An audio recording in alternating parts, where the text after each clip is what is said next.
नमस्कार मंडळी, स्वागत आहे आपलं सर्वांचं अगदी मनापासून एका नवीन आणि सुंदर कथेमध्ये. कथा आहे कबुतराची आणि स्त्रियांची. या कथेचं महत्त्व तुम्हाला तेव्हाच कळेल जेव्हा तुम्ही ही कथा अगदी शेवटपर्यंत आणि लक्षपूर्वक ऐकाल. त्यामुळे जास्त वेळ न घेता आज आपण कथेला सुरुवात करूया. ज्या कथेमध्ये आज तुम्हाला मी सांगणार आहे की तुमचा पती जर तुम्हाला मारत असेल तर मार खा, पण या 4 लोकांकडून कधीही मदत मागू नका. मित्रांनो, हे 4 लोक कोण आहेत? चला, एका कथेद्वारे मी तुम्हाला सांगते. फक्त तुम्हाला विनंती आहे की हा व्हिडिओ अगदी शेवटपर्यंत आणि लक्षपूर्वक ऐका, म्हणजे कथेचे सार्थक होईल आणि तुम्हाला कथा पूर्णपणे समजेल. मित्रांनो, एक वेळची गोष्ट आहे. एका राजाच्या राजवाड्यात एक कबूतर आणि कबुतरीचा जोडा राहत होता आणि ते खूप सुखी होते. कबूतर आणि कबुतरी त्या राजवाड्यातील एका भिंतीच्या रिकाम्या जागेत मोठ्या प्रेमाने राहत होते. एके रात्री कबूतर तिच्या पत्नीजवळ बसतो आणि कबुतरी तिच्या पतीला विचारू लागली, हे स्वामी, माझ्या मनात एक प्रश्न आहे, एक शंका आहे, जी मी तुम्हाला विचारू इच्छिते. कबूतर म्हणतो, बोल प्रिय, काय आहे तुझा प्रश्न? तेव्हा कबुतरी विचारते, हे स्वामी, मला हे जाणून घ्यायचं आहे की स्त्रीने कोणत्या लोकांकडून मदत मागू नये. जेव्हा कधी अडचण येईल, कोणकोणत्या लोकांकडून मदत मागू नये आणि कोणाकडून मागावी, हाच प्रश्न माझ्या मनात आहे. हे प्राणनाथा, कृपा करून माझ्या या प्रश्नाचं मला उत्तर द्या आणि या प्रश्नातून मला बाहेर काढा. मित्रांनो, कबूतर म्हणतो, हे प्रिय, तुम्ही आज जो प्रश्न विचारला आहे तो स्त्री जातीसाठी खूपच कल्याणकारी आणि उपयुक्त आहे. चला, तुमच्या या प्रश्नाचं उत्तर देण्याआधी मी तुम्हाला एक कथा सांगतो. आशा आहे या कथेद्वारेच तुमच्या प्रश्नाचं उत्तर तुम्हाला मिळेल. फक्त तुमच्याजवळ एक विनंती आहे की तुम्ही ही कथा लक्षपूर्वक ऐका. कबुतरी म्हणते, हे प्राणनाथा, तुम्ही कथा सांगायला सुरुवात करा. मी वचन देते, ही कथा अगदी लक्षपूर्वक ऐकेल. मित्रांनो, कबूतर कथा सांगायला सुरुवात करतो आणि म्हणतो, हे प्रिय, एक वेळची गोष्ट आहे. एका नगरात एक खूपच गरीब माणूस आणि त्याच्या पत्नीसोबत राहत होता. त्या नगरात तो छोटा मोठा व्यवसाय करत होता, पण त्याचं योग्य पद्धतीने उदरनिर्वाह होत नव्हता. कधी ना कधी काहीतरी समस्या असायचीच. त्याची पत्नी खूप बुद्धिमान आणि सुंदर होती, एवढी सुंदर की जणू स्वर्गातील अप्सराच. जेव्हा पैशाची चणचण आणि दुःख होईल तेव्हा तिला बरेच कष्ट झेलावे लागत होते. गेले काही दिवस त्यांचे दिवस असेच जात होते. तेव्हा एके दिवशी त्या गरीब माणसाची पत्नी त्याला म्हणते, हे स्वामी, या नगरामध्ये काहीही कामधंदा चालत नाही. अशा पद्धतीने आता पुढे काही होणार नाही. तुम्ही कुठेतरी मोठ्या शहरात जा आणि तुमचा व्यवसाय वाढवा, तुमचा धंदा वाढवा, जेणेकरून आपलं आयुष्य व्यवस्थित चालेल. मित्रांनो, तो गरीब माणूस त्या पत्नीचं प्रत्येक म्हणणं ऐकत असे, कारण त्याची पत्नी खूपच बुद्धिमान होती. तेव्हा त्याने त्याच्या पत्नीला सांगितलं, प्रिये, तू योग्य बोलत आहेस. मी उद्या शहरात जातो आणि तिथंच माझा व्यवसाय सुरू करतो. प्रभूंची कृपा असेल तर आपले चांगले दिवससुद्धा येतील. मित्रांनो, पत्नीला असे सांगितल्यावर तो गरीब माणूस त्याच्या एका मित्राकडे जातो. तो त्याचा खूपच जिवलग मित्र होता. त्याच्याकडे जातो आणि म्हणतो, मित्रा, उद्या मी शहरात दूरवर व्यापार करण्यासाठी जात आहे आणि माझ्या पत्नीची जबाबदारी तुझ्यावर सोपवून जात आहे. ध्यानात ठेव, माझ्या पत्नीला कुठल्याही प्रकारची अडचण येऊ देऊ नकोस. खरं तर मी गरजेच्या सगळ्या वस्तूंची व्यवस्था करून ठेवली आहे. खाण्यापिण्याच्या अनेक गोष्टी घरात ठेवल्या आहेत. तरीही जर काही काम पडलं, काही तंगी झाली तर तू माझ्या पत्नीची मदत कर आणि जेव्हा मी परत येईन तेव्हा तुझं जेवढंही खर्च होईल तेवढा मी सगळा परत देईन. मित्रा, मी माझ्या पत्नीची जबाबदारी तुझ्याकडे सोपवून जात आहे, कारण माझी पत्नी घरी एकटी आहे. त्यामुळे माझ्या पत्नीची विशेष काळजी घे. मित्रांनो, त्या गरीब व्यक्तीचा तो मित्र म्हणतो, अरे मित्रा, तू अशा प्रकारच्या गोष्टी बोलत आहेस. तुझी पत्नी म्हणजे आमची वहिनी आहे. मी तुझ्या पत्नीची नीट काळजी घेणार. कुठल्याही प्रकारे तुझ्या पत्नीला त्रास होऊ देणार नाही. तू निर्धास्तपणे तुझा व्यापार करण्यासाठी शहरात जा. इथली कुठलीही चिंता करू नकोस. मी इकडचं सर्व काही सांभाळून घेईल. मित्रांनो, तो गरीब व्यक्ती त्याच्या मित्राकडून याच अपेक्षा करत होता. त्याला माहिती होतं की त्याचा मित्र मैत्री योग्य पद्धतीने निभावेल.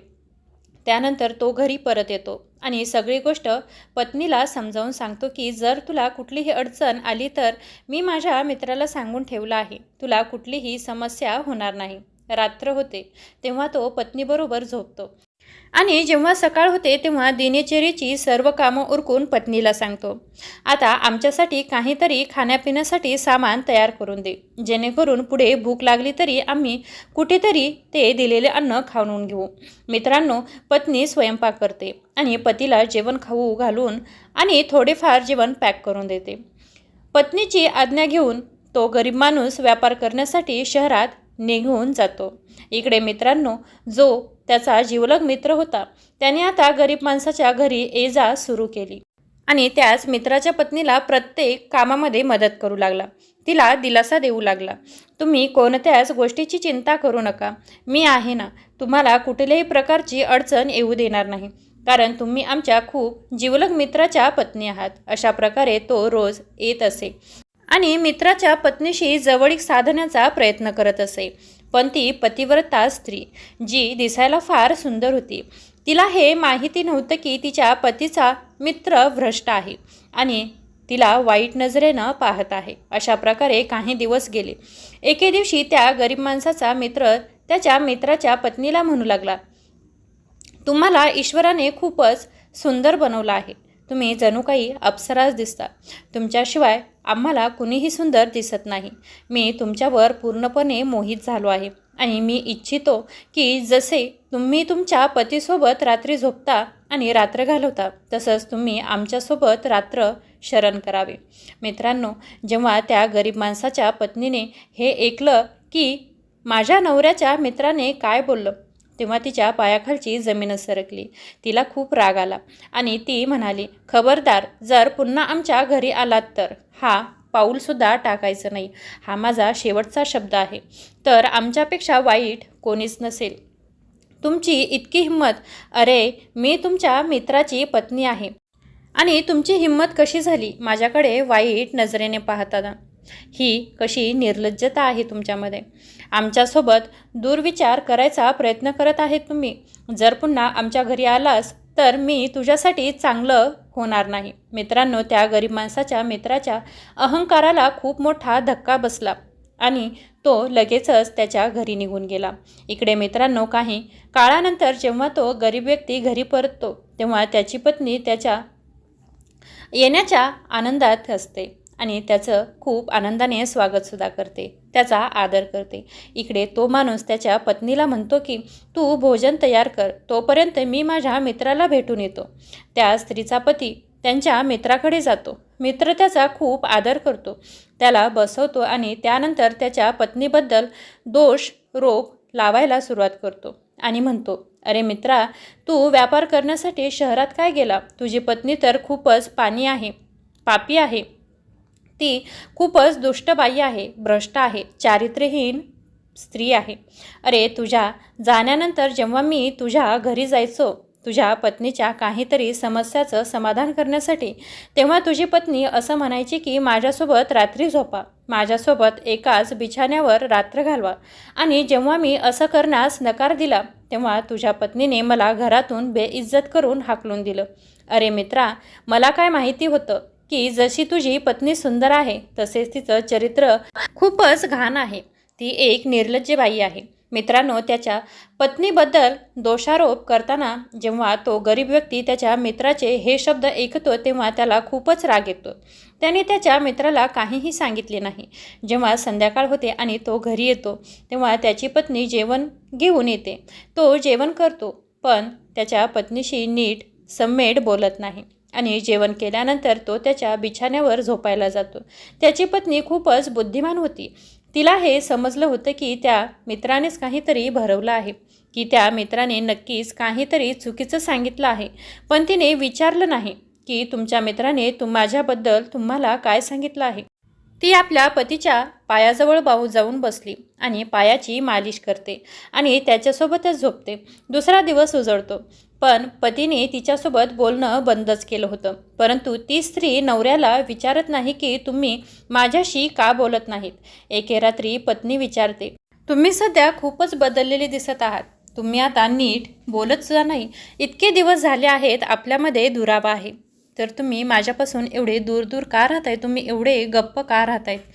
तेव्हा तिच्या नवऱ्याला एवढा राग येतो की त्याने एक लाठी उचलली आणि तिला इतकं मारलं की विचारताच सोय नाही.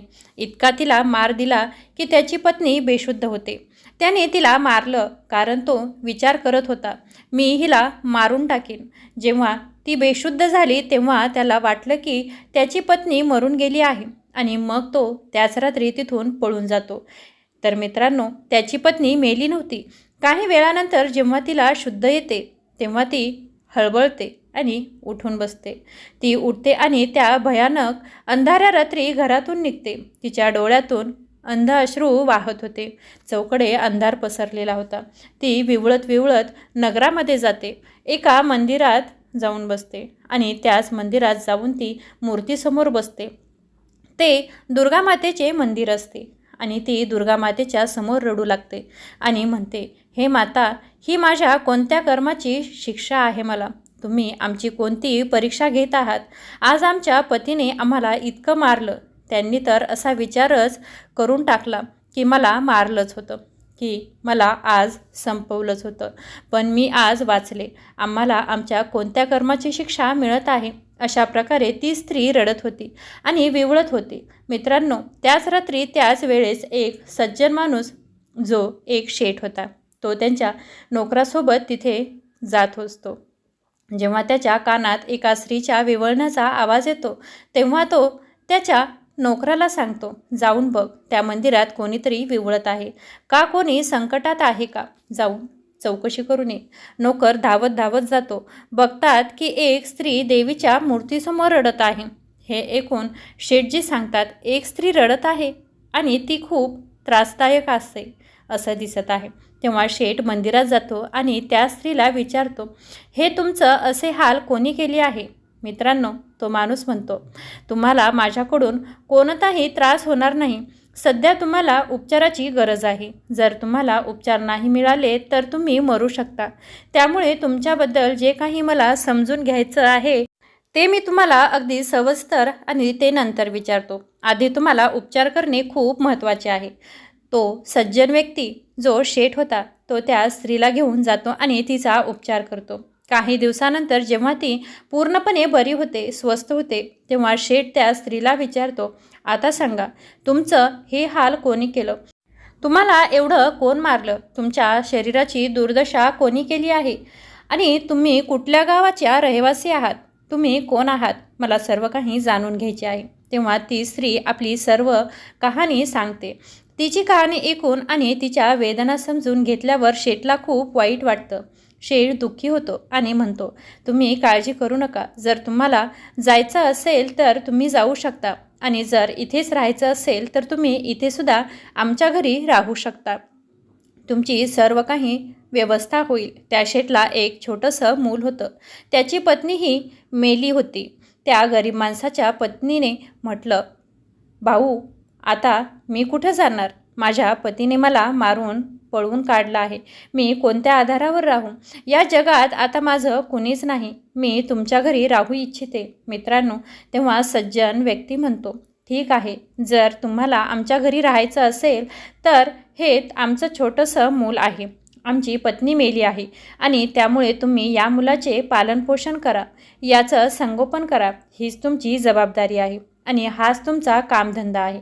तुम्हाला आमच्या घरी कोणतीही अडचण होणार नाही. मग ती स्त्री आनंदाने शेठच्या घरी राहू लागते आणि त्याच्या मुलाची चांगली काळजी घेते. त्याचं चांगल्या पद्धतीने संगोपन करते. असेच दिवसानुदिवस काही दिवस निघून जातात. सज्जन व्यक्तीचा जो नोकर होता तो त्या स्त्रीवर मोहित झाला होता, कारण ती स्त्री खूपच सुंदर होती. तिला तिच्यावर खूप प्रेम झालं होतं आणि त्याला तिच्यासोबत संबंध प्रस्थापित करायचा भावना त्याच्या मनात झाल्या होत्या. एके दिवशी त्या नोकराने जाऊन त्या स्त्रीला म्हटलं, पहा, जर तुम्हाला या घरात राहायचं असेल तर तुम्हाला एक काम करावं लागेल.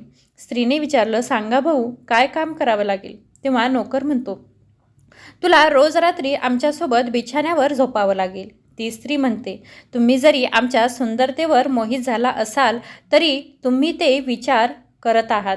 तर कधीच करू नका, कारण मी पतिव्रता आहे. जे काही तुम्ही विचार करताय ते मी फक्त माझ्या पतीसोबतच करू शकते. अन्यथा या जगात असा कोणताही पुरुष नाही जो आमच्या शरीराला स्पर्श करू शकतो. ही गोष्ट तुम्ही तुमच्या डोक्यात चांगली जाणून घ्या. ती स्त्री जेव्हा स्पष्टपणे नकार देते तेव्हा तो नोकर म्हणतो, जर तुम्ही आमचं म्हणणं ऐकलं नाही तर आम्ही तुम्हाला या नगरातून बदनाम करू. त्या स्त्रीने उत्तर दिलं, तुमच्या मनात जे काही येतं आहे ते करा, पण तुम्ही विचार करताय ते कधीही होणार नाही. तो नोकर निराश होतो आणि तिथून निघून जातो. एका संध्याकाळची गोष्ट आहे. अंधार झाला होता. ती स्त्री शेठच्या छोट्या मुलाला मांडीवर खेळवत होती. तर दुसरीकडे कामवासनेने पीडित होऊन तो नोकर हातात तलवार घेऊन येतो आणि त्या स्त्रीच्या मांडीवरचं मूल उचलतो आणि त्याच्या मानेवर तलवार चालवतो. हे पाहून ती स्त्री घाबरते. तो नोकर शेठजीकडे जातो आणि म्हणतो, शेठजी, मला आधीच वाटलं होतं की ही स्त्री विपत्रीत ग्रासलेली आहे. ही बुद्धीने चांगली नाही. ही एक डायन आहे, एक पापी स्त्री आहे. पाहिलात ना, आज तिने तुमच्या लहान मुलाला खूप वेदना केल्या आहेत. तिने तुमच्या मुलाला मारलं आहे. जेव्हा शेठ हे काही ऐकतो तेव्हा तो घाबरून धावत जातो. जाऊन पाहतो तर मुलाचं डोकं वेगळं पडलेलं असतं आणि त्याचं शरीर वेगळं पडलेलं असतं. रागाने शेठ त्या स्त्रीला विचारू लागतो, सांगा, मी तुमची एवढी मोठी मदत केली आणि तुम्ही आमच्याच मुलाला खून केलात, त्याला मारून टाकलात. तुम्ही आमच्याशी असं का केलं? मी तुम्हाला कशी कोणती हानी पोहोचवली आहे का? तुम्हाला अशी कोणती वेदना दिली आहे ज्यामुळे तुम्ही आमच्या मुलाला खून करून मारून टाकला आहात? मित्रांनो, ती स्त्री खूपच रडत होती आणि स्वतःची बाजू स्पष्ट करत नव्हती. तिने फक्त एवढंच म्हटलं, शेठजी, आमचा काहीही दोष नाही. पण त्या शेठने त्या नोकराच्या बोलण्यावर विश्वास ठेवला आणि त्या स्त्रीला विश्वास ठेवला नाही. त्या स्त्रीवर तो अत्याचार करू लागला. त्याने हेही विचार केला नाही की खरं काय आहे, यातील सत्य जाणून घ्यायला पाहिजे. त्याने लगेचच म्हटलं, आता तुमच्यासाठी आमच्या घरात कोणतीही जागा नाही. तुम्ही आजच रात्री आमच्या घरातून निघून जा. मित्रांनो, शेठने 10 सोन्याच्या मोहरा दिल्या आणि म्हटलं, हे घ्या, पुढे तुम्हाला याचा काहीतरी उपयोग होईल. लगेचच सोन्याच्या मोहरा घेऊन त्या स्त्रीला शेठजी त्यांच्या घरातून बाहेर काढून दिलं. ती स्त्री रडत ओरडत त्या नगरातून बाहेर पडली. चालता चालता पुढे एक जंगल पडलं आणि ती त्या जंगलात पोहोचली. तर तिला काय दिसतं? तिला दिसतं की एक व्यापारी आहे ज्याला काही दरोडेखोर मारत आहेत. दरोडेखोरांचा सरदार तिथं बसलेला आहे आणि त्या व्यापाराची मारहाण चालू आहे. व्यापारी जोरजोरात ओरडत होता, म्हणत होता, कृपया मला मारू नका, माझी मदत करा, माझ्याकडे काहीही नाही आहे. त्या स्त्रीने जेव्हा व्यापाराचं दुःख पाहिलं आणि त्याला मारताना पाहिलं तेव्हा ती त्या दरोडेखोराकडे जाते आणि म्हणते, मी तुम्हाला 10 सोन्याच्या मोहरा देईन, पण तुम्ही या व्यापाऱ्याला सोडा. दरोडेखोरांनी त्यांच्या सरदाराकडे जाऊन म्हटलं, ही स्त्री 10 सोन्याच्या मोहरा द्यायला तयार आहे आणि हा व्यापारी सोडायचा म्हणते. सरदार म्हणतात, ठीक आहे, तुम्ही आम्हाला त्या 10 मोहरा द्या आणि आम्ही या तुम्ही दिलेल्या वचनाप्रमाणे या व्यापाऱ्याला सोडून देईन. तर मित्रांनो, पतिव्रता स्त्री होती जी गरीब माणसाची पत्नी होती. तिने 10 सोन्याच्या मोहरा त्या दरोडेखोरांच्या सरदाराला दिल्या आणि त्या व्यापाऱ्याला सोडवलं. व्यापारी त्या स्त्रीचे खूप आभार मानू लागतो आणि म्हणतो, मी तुमचं हे उपकार कसं फेडू शकतो? तुम्ही कुठल्या गावच्या आहात आणि इतक्या रात्री इथे कशा काय आला आहात? तेव्हा स्त्री त्यांना सगळी काही कहाणी सांगते. तेव्हा व्यापारी म्हणतो, तुम्ही काळजी करू नका. जर तुम्ही माझं जीवन वाचवलं आहे तर दरोडेखोरापासून माझं रक्षण केलं आहे, तसंच मी तुमचाही जीव वाचवतो आणि तुम्हाला वचन देतो की तुमचं या जगात कोणीही नसेल तर मी आहे. मी तुमचं माझं पूर्ण जीवनभर तुमचं रक्षण करीन. तुम्ही मला तुमचा भाऊ समजा आणि माझ्या घरी चला. मी तुम्हाला कुठलीही विजा पोहोचवणार नाही किंवा कुठलाही त्रास होऊ देणार नाही. विपत्तीने ग्रस्त ती स्त्री त्या व्यापाऱ्यावर विश्वास ठेवते आणि त्या व्यापाऱ्यासोबत निघते. चालता चालता पुढे एक नदी येते आणि त्या नदीवर एक होडी असते. होडीत काही प्रवासी बसलेले असतात. व्यापारी आणि ती स्त्री जाऊन त्याच होडीमध्ये बसतात आणि त्यांचा जलप्रवाह चालू होतो. होडीत असलेले बाकीचे प्रवासी त्या सुंदर स्त्रीकडे एकटक पाहू लागतात. मित्रांनो, काही कारणाने ती लोक तिच्याकडे पाहत होते, कारण ती दिसायला फार सुंदर होती. त्या स्त्रीने पाहिलं की लोक तिला एकटक पाहत आहेत. कोणी तिच्या सौंदर्यावर चुकीची नजर टाकू नये म्हणून ती होडीत एका कोपऱ्यात जाऊन बसली. इकडे एक मोठा व्यापारी तिच्या सौंदर्यावर मोहित झाला होता. त्याने त्या छोट्या व्यापाऱ्याला विचारलं, सांगा, ही तुमची कोण लागते? तेव्हा व्यापारी म्हणतो, भाऊ, ही आमची प्रियसी आहे. मोठा व्यापारी म्हणू लागला, तुम्ही तिला विकायला इच्छुक आहात का? मी तिला घेऊ शकतो. तेव्हा व्यापारी म्हणतो, अरे नाही, प्रियसी कोणी विकतो का? मग मोठ्या व्यापाऱ्याने त्याच्या झोळीतून 50 सोन्याच्या मोहरा काढल्या. 50 सोन्याच्या मोहरा दाखवत तो म्हणाला, जर तुम्ही तुमची ही प्रियसी आम्हाला विकली तर या 50 सोन्याच्या मोहरा मी तुम्हाला देईन. छोटा व्यापारी, ज्याने भाऊ बनवून त्या स्त्रीचं रक्षण करायचं वचन दिलं होतं, तो लालचदार होता. तो लालचेमध्ये अडकला. त्याने म्हटलं, ठीक आहे, द्या या 50 सोन्याच्या मोहरा आम्हाला. मी इथून जातो आणि आमची ही प्रियसी तुम्ही घेऊन जा. 50 सोन्याच्या मोहरा मोठ्या व्यापाऱ्याने त्या छोट्या व्यापाऱ्याला देतो आणि त्या मोहरा घेऊन व्यापारी तिथून शांततेत होडी सोडून निघून जातो. इकडे काही वेळानंतर नावाड्याने होडी सोडली आणि होडी तिथेच लावली. तेव्हा मोठा व्यापारी त्या स्त्रीजवळ येतो आणि म्हणू लागतो, चल आता माझ्यासोबत, तू आता आमची गुलाम आहेस आणि आता तू माझ्यासोबत चल, माझ्या जवळ बस. स्त्री म्हणू लागली, तुमची गुलाम? अरे, मी तुमची गुलाम कशी काय होऊ शकते आणि तुमच्यासोबत कशी जाऊ शकते? तेव्हा मोठा व्यापारी म्हणाला, तुमचा जो प्रियकर होता त्याने 50 सोन्याच्या मोहरा माझ्याकडून विकत घेतल्या आहेत आणि तुम्हाला मला विकला आहे. ती स्त्री म्हणाली, माझा कोणीही प्रियकर नाही. तेव्हा त्या मोठ्या व्यापाऱ्याने विचारलं, तो व्यापारी कोण होता तुमचा? तेव्हा स्त्री म्हणाली, मी त्याला माझा भाऊ समज होते. त्याने आमचं रक्षण करण्याचं वचन दिलं होतं. मी सुद्धा माझ्याकडच्या 10 मोहरा देऊन त्याला त्या डाकूपासून वाचवलं होतं. त्याला जंगलामध्ये डाकूनी घेरलं होतं. तो मोठा व्यापारी म्हणू लागला, नाही, तसं काही नाही. तो तुझा भाऊ नसून एक तुझा प्रियकर होता. तो तुझा प्रियकर होता. त्याने सांगितलं की तू त्याची प्रियसी आहेस आणि म्हणून त्याने माझ्याकडून 50 मोहरा घेऊन तुला विकला आहे. आजपासून तू आमची गुलाम आहेस. ती स्त्री म्हणू लागली, नाही, असं होऊ शकत नाही, तुम्ही खोटं बोलत आहात. मित्रांनो, तेव्हा तो मोठा व्यापारी हसू लागला आणि म्हणू लागला, जर तुला विश्वास नाही तर या नावेत जेवढे लोक आहेत त्यांना विचार. लोकांनी सर्वांनी सांगितलं की मोठा व्यापारी बरोबर बोलत आहे.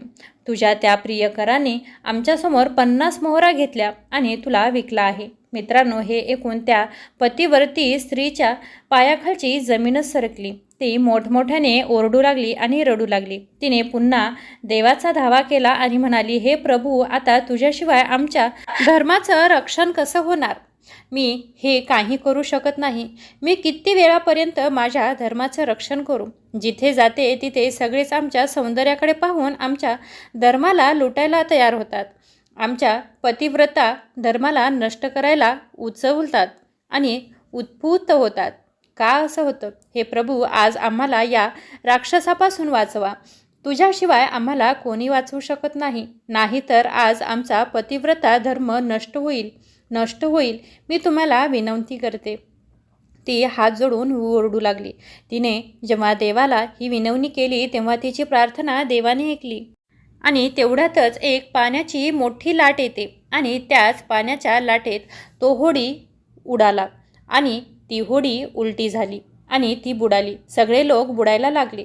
मित्रांनो, जेव्हा होडी उलटी होती तेव्हा एक राजा तिथे शिकारीसाठी आला होता. त्याने होडी उलटी होताना पाहिलं. तेव्हा त्याने त्याच्या सैनिकाला आदेश दिला की होडी उलटी होत आहे, या होडीतून बुडणाऱ्या लोकांना वाचवा. आणि सैनिकांनी त्या पाण्यात उड्या मारल्या, पण कोणी सापडलं नाही. फक्त ती स्त्री सापडली. सैनिक त्या स्त्रीला बाहेर काढतात. राजा त्या स्त्रीला घेऊन त्यांच्या घरी येतो आणि तिला विचारतो, तुम्ही या होडीत कशा आला आहात? तुम्ही खूप सुंदर दिसत आहात. तुम्ही खूप दुःखी दिसत आहात. काय झालं तुमच्यासोबत आणि कोणी आहात तुम्ही? तुमचा सर्व परिचय द्या. ती स्त्री तिची संपूर्ण कहाणी सांगते आणि म्हणते की अशा प्रकारे आम्हाला एका व्यापाऱ्याने विकलं आहे. मी देवाला प्रार्थना केली की आज आमच्या धर्माचं रक्षण कर. मग देवाने आमची विनंती ऐकली आणि ती होडी उलटली आणि आत कोणीच वाचलं नाही, फक्त मी एकटीच वाचली. त्या राजाने म्हटलं, ठीक आहे, तुम्ही काळजी करू नका, आजपासून तुम्ही आमच्याकडे राहा. राजा देखील त्यांच्या सौंदर्यावर मोहित झाला होता. त्याने म्हटलं, मी तुला पत्नी बनवू इच्छितो, तू माझी पत्नी बनशील का? तेव्हा ती स्त्री म्हणाली, राजासाहेब, असं होऊ शकत नाही. मी एक पतिव्रता स्त्री आहे आणि आमचा पती मला सोडून मला मारून गेला आहे. त्यामुळे असं होऊ शकत नाही की मी कोणाशी दुसरं लग्न करीन. जेव्हा परमेश्वराने माझ्या धर्माचं रक्षण केलं तेव्हा तुम्ही देखील आमच्या धर्माचं रक्षण करा. तुम्ही एक राजा आहात आणि राजाचं कर्तव्य असतं की त्याच्या धर्मात असं काहीही कृत्य होऊ नये. रक्षण करा साहेब, दुसऱ्याच्या धर्माचं रक्षण करावं आणि ज्याचं कोणी नाही त्याला मदत करावी. मित्रांनो, राजाने म्हटलं, ठीक आहे, मी तुम्हाला वचन देतो, आजपासून तुम्हाला आमच्याकडे कोणतेही दुःख होणार नाही. नंतर राजाने त्या स्त्रीला एका महाल दिला आणि त्या महालात ती राहू लागली. ती स्त्री त्या महालात राहू लागली होती. ती सुखसमाधानात होती. जेव्हापासून ती स्त्री त्या राजाच्या घरी आली होती तेव्हापासून राजाचं सगळं काम चांगलं होऊ लागलं होतं. ती स्त्री खूप हुशार होती. राजा जेव्हा कोणत्याही समस्येत अडकायचा तेव्हा तो त्या स्त्रीकडे जायचा आणि आपली समस्या सांगायचा. लगेचच त्या समस्येचं समाधान ती स्त्री करून द्यायची. राजाचे मंत्री राजाची समस्या सोडवू शकत नव्हते, परंतु ती स्त्री सगळ्या समस्याचं समाधान करायची. सांगायचं तात्पर्य मित्रांनो की ती स्त्री जेव्हापासून राजाच्या महालात येऊन राहू लागली होती तेव्हापासून राजा खूपच सुखी आयुष्य जगू लागला आणि त्याच्या राज्यात सगळं काही चांगलं होऊ लागलं. हळूहळू वेळ जात गेली. एके दिवशी राजा मरणाच्या उंबरठ्यावर येतो. जेव्हा राजा मरणाच्या उंबरठ्यावर आला तेव्हा त्याने त्या स्त्रीला बोलावलं आणि प्रजेसमोर म्हटलं, पहा प्रजेच्या लोकांनो, आजपासून माझ्या राज्याचा राज्यकारभार या राज्याची जबाबदारी मी या स्त्रीला देत आहे. राज्याची जबाबदारी देऊन राजा मरण पावतो आणि ती स्त्री आता त्या राज्याची राणी बनते. तिथली राणी बनते. सगळी प्रजा तिला म्हणू लागली, तुम्ही आमच्या राजाची राणी आहात. इथले सर्व काही तुमच्या हाती आहे आणि तुम्ही आमच्या राज्याचा राज्यकारभार चांगल्या प्रकारे सांभाळा. ती स्त्री आता त्या राज्याचा राज्यकारभार सगळा सांभाळू लागली. एक दिवस असा उजळतो.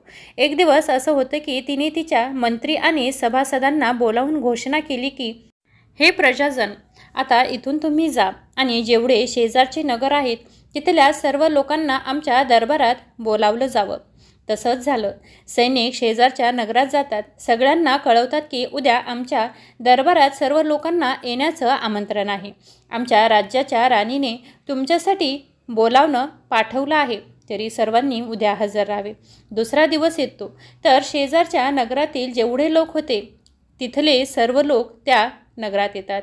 तिथल्या सर्व स्त्री पुरुष त्या राज्याच्या राणीच्या दरबारात पोहोचतात.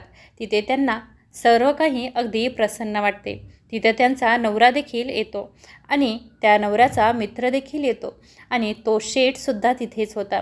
तो शेठ देखील तिथे गेला होता आणि तो व्यापारी देखील तिथे पोहोचला होता ज्याने तिला विकलं होतं. जेव्हा चारही जणांना त्या स्त्रीने पाहिलं तेव्हा तिने सर्वप्रथम त्याच्या पतीला बोलावलं आणि पतीला विचारलं, तुम्ही मला ओळखलत का? मी कोण आहे? तिचा पती म्हणू लागला, होय, तुम्ही आमच्या या राज्याच्या राणी आहात. मी तुम्हाला चांगलं ओळखलो. मग ती म्हणू लागली, नाही, तुम्ही आमचे पती आहात. मी तुमची पत्नी आहे. तुमच्या मित्राच्या सांगण्यावरून तुम्ही आम्हाला इतकं मारलं की मी मेले असं समजून तुम्ही रात्रीतच पळून गेलात आणि तुमच्या मित्राने आमच्यावर जे आरोप लावले ते तुम्हाला खरे वाटले. ते काहीही खरे नाही आहेत. तुमचा मित्र आमच्यावर मोहित झाला होता आणि आमच्यासोबत रात्र घालवण्याचा प्रयत्न करत होता आणि जेव्हा मी नकार दिला तेव्हा त्याने म्हटलं की मी तुम्हाला जर काही सांगितले तर तो माझी संपूर्ण नगरामध्ये बदनामी करेन आणि जेव्हा तुम्ही परत आलात तेव्हा सगळा दोष त्याने माझ्यावर टाकला. या प्रकारे त्या गरीब व्यक्तीला त्याच्या मित्रावर खूप राग येतो आणि त्याला मारण्यासाठी तो त्याच्या दिशेने धावतो. पण राणी त्याला थांबवते आणि म्हणते, याला शिक्षा होईल, तुम्ही थांबा. त्यानंतर त्या स्त्रीने त्या शेठला आणि त्या नोकराला बोलावलं आणि विचारलं, शेठजी, तुमच्या मुलाला कोणी मारलं होतं हे तुम्हाला माहिती नाही का? शेठ म्हणतात, सांगा, कोणी मारलं होतं? उत्तर दिलं, तुमचा नोकर आमच्यासोबत झोपायचं म्हणत होता आणि जेव्हा मी नकार दिला तेव्हा त्याने म्हटलं की तो आम्हाला या नगरामध्ये बदनाम करीन. त्या रात्री जेव्हा मी तुमच्या मुलाला माझ्या मांडीवर घेऊन खाऊ घालत होते तेव्हा हा नोकर तलवार घेऊन आला आणि तुमच्या मुलाचा शिरच्छेद केला. शेठलाही त्यांच्या नोकरावर राग येतो. त्या स्त्रीला तो तिथेच थांबवतो आणि तो त्याच्यावर धावून जातो की यांना शिक्षा होईलच. तेव्हा मी म्हणाले, आता तुम्ही इथेच थांबा, यांना शिक्षा होईलच, शिक्षा झाल्याशिवाय सोडणार नाही. जेव्हा ती स्त्री त्या व्यापाऱ्याला बोलावते आणि विचारते, ओळखलं का मला, मी कोण आहे? तेव्हा तो म्हणतो, होय, तुम्ही या राज्याच्या राणी आहात. राणीसाहेबाचं उत्तर अगदी सभ्य होतं, नाही, मी ती स्त्री आहे जिने तुम्हाला डाकूने तुमच्यावर हल्ला केला होता. तेव्हा त्यांच्यापासून तुमचं रक्षण केलं होतं. तेव्हा त्यांच्यापासून तुमचा जीव वाचवला होता आणि तुम्ही मला वचन दिलं होतं की भाऊ म्हणून माझं रक्षण कराल. पण तुम्ही मला एका मोठ्या व्यापाऱ्याला विकलं कारण तुम्ही 50 सुवर्ण मोहरांच्या लोभात अडकला होतात. आणि तो व्यापारीसुद्धा तोंड खाली घालून, मान खाली घालून जशास तसा उभा राहतो. त्याच्याकडे बोलण्यासारखं काहीही उरलेलं नव्हतं. तो कबूतर त्याच्या कबुतरणीला म्हणतो, हे प्रिय, ती राज्याची राणी होती. तिने सैनिकांना आदेश दिला आणि म्हणाली, जा, या अपराधांना पकडून आजीवन कारागृहात टाकून द्या आणि त्यांचा खूप त्रास करा. तसंच झालं. त्या शेठच्या नोकराला, तिच्या पत्नीच्या मित्राला आणि त्या व्यापाऱ्याला पकडून जेलमध्ये कायम टाकण्यात आलं. त्यानंतर सगळे आपापल्या घरी परत गेले आणि ती स्त्री राज्याची राणी बनून पतीसोबत आनंदाने जीवन जगू लागली. कबूतर म्हणतो, हे प्रिये, कदाचित तुझ्या प्रश्नाचं उत्तर तुला या कहाणीच्या माध्यमातून मिळालंच असेल. कबुतरी म्हणाली, स्वामी, तुमची कहाणी खूपच छान होती. कहाणीमध्ये मला खूप आनंद आला आणि मला काहीतरी शिकायला मिळालं. पण मला पूर्णपणे समजलं नाही की ते 4 लोक कोण आहेत ज्याकडून कधीही मदत अपेक्षा ठेवू नये. तेव्हा तो कबूतर म्हणतो, प्रिये, मी तुला सांगतो की 4 लोक कोण आहेत. कबूतर म्हणतो, हे प्रिये, पहिला आहे पतीचा मित्र. पतीच्या मित्रावर स्त्रीने कधीही विश्वास ठेवू नये. जरी प्रत्येक मित्र एकसारखे नसतात तरी ते चांगले असतात. त्यांची संख्या खूप कमी असते आणि जे वाईट असतात त्यांची संख्या खूप जास्त असते. त्यामुळे पतीच्या कुठल्याही मित्रावर चुकूनही विश्वास ठेवू नये. कधीही तुमच्यासोबत तो मित्र धोका करू शकतो आणि तुमच्या धर्माला भ्रष्ट करू शकतो. दुसरा म्हणतो, तो म्हणजे कानाचा कच्चा. जो माणूस कानाचा कच्चा आहे त्याच्याकडूनही कधी मदत मागू नये. तो शेठ कानाचा कच्चा होता. नोकराने जे सांगितलं तेच शेठने मान्य केलं. तिथे दोषी त्या स्त्रीचा काहीही नव्हता. त्यामुळे हे प्रिये, चुकूनही असा कोणावरही विश्वास ठेवू नये.